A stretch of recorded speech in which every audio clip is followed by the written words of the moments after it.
ഈ മീനിന്റെ പേര് അറിയണ ഒരു കമന്റ് ചെയ്യണം കേട്ടോ. ഞങ്ങൾ ഓർത്തിനെ തട്ടി പൊള്ളിക്കാം. അതൊക്കെ ഇത്രയും മസാല വേണം കേട്ടോ നമുക്ക്.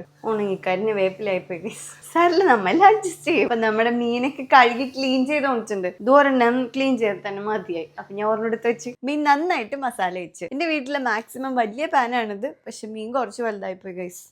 രണ്ടാക്കിയാലാ ഒന്ന് ഷാലോ ഫ്രൈ ചെയ്യുമ്പോൾ മസാല റെഡി ആക്കാം. ഉള്ളി, വെളുത്തുള്ളി, ഇഞ്ചി, പച്ചമുളക്, വേപ്പില നന്നായിട്ട് ചതച്ച്, മഞ്ഞപ്പൊടി, മുളക് പൊടി, കുറച്ച് ക്രഷ്ഡ് ചില്ലി, തക്കാളി റൗണ്ടിൽ കട്ട് ചെയ്ത് മസാലയിലിട്ട് നന്നായിട്ട് വഴറ്റാം. വാഴയിലാണ് നമ്മൾ പൊള്ളിക്കാവുന്നത്. റെഡിയാക്കി വെച്ച മസാലയിലേക്ക് നല്ല കട്ടി തേങ്ങാപ്പാൽ ഒഴിക്കാം. ഇനി നമ്മുടെ വാഴയിലേക്ക് കുറച്ച് മസാല ഫസ്റ്റ് തേക്കുക. അതിനുശേഷം ഷാലോ ഫ്രൈ ചെയ്ത മീനിടുക. കുറച്ച് മസാല മേളിലേക്കുക. പിന്നെ നമ്മുടെ ചുറ്റും തേങ്ങാപ്പാൽ ഒഴിക്കുക. കുറച്ചുകൂടി പാൽ ഒഴിക്കുക കേട്ടോ. നന്നായിട്ട് വാഴയിലയിൽ പൊതിഞ്ഞ്. ഇത്രയും വലിയ പാൻ എൻ്റെ കയ്യിൽ ഇല്ലാത്തതുകൊണ്ടാണ് ഞാൻ ഓവനിലാണ് വെച്ചത്. തനി നാടൻ വേണ്ട. 10 മിനിറ്റ് വെച്ചാൽ മതി. അപ്പത്തേക്ക് റെഡി ആയിട്ടുണ്ട്. എനിക്ക് തുറക്കട്ടെ.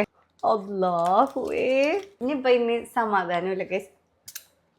ഏതൊക്കെ കഴിച്ചാൽ മനസ്സിലാവില്ല. അപ്പൊ നമ്മുടെ ഇന്നത്തെ സ്പെഷ്യൽ ഒരു എന്താ പറയുക, ഒരു നാടൻ സ്പെഷ്യലാണ് കേട്ടോ. എനിക്ക് ഈ ഒരു കോമ്പിനേഷൻ ഇഷ്ടമാണ്. മറ്റേ കോമ്പിനേഷനും ഇഷ്ടമാണ്. ചോറ്, പിന്നെ നല്ല കുറുകിയ സാമ്പാർ, നല്ല അടിപൊളി നെയ്മീൻ റോസ്റ്റ് ആണ് കേട്ടോ ഗൈസ്. കൊള്ളാമോ? അതും അടിപൊളിയാണ്. പിന്നെ നമ്മളുടെ മെയിൻ സ്പെഷ്യൽ മീൻ പൊള്ളിച്ചത്, കൂന്തൽ റോസ്റ്റ്. ഇത് കഴിക്കാൻ എൻ്റെ ഫേവറേറ്റ് ആണ്. പിന്നെ മീൻ പൊരിക്കാനുണ്ടായി. അവിടെ എനിക്ക് മതിയായി, എനിക്ക് വിശക്കണം. അപ്പൊ ഞാൻ പറഞ്ഞത് നാളെ പൊരിക്കാന്ന്. അപ്പൊ എല്ലാരും വീട്ടിൽ നല്ല അടിപൊളി റാഹത്തായിട്ട് ഫുഡൊക്കെ കഴിക്കുക, ഹാപ്പി ആയിട്ടിരിക്കുക.